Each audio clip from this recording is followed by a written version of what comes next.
More than 33,000 people are without power as of right now as the storm cleanup continues.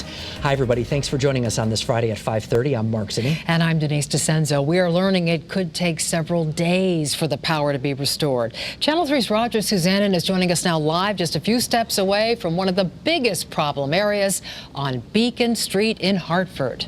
What's going on there, Roger? Well, Denise, as you could imagine, this section of Beacon Street is completely shut down, and it's pretty obvious why that is the case. You can see a massive chunk of this tree just crash down on top of these power lines.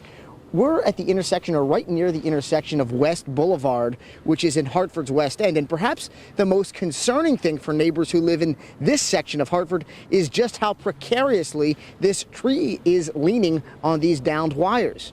And if you look at some video that we shot just a little while ago, you can see that school-aged kids like 11-year-old Alicia Centeno have had to walk around this tree. They've been careful to stay far away from the wires, and as you'd expect, neighbors have been allowing the children to cut through their property to make sure that they stay safe.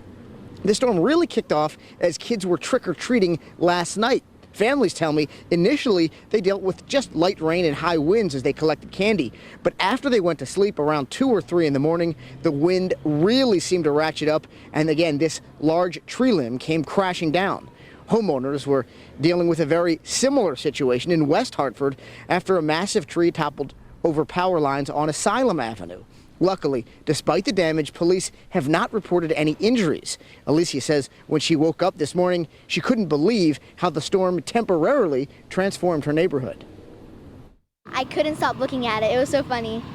But it was also kind of like scary. I wanted to make sure that it didn't collapse even more than it already did.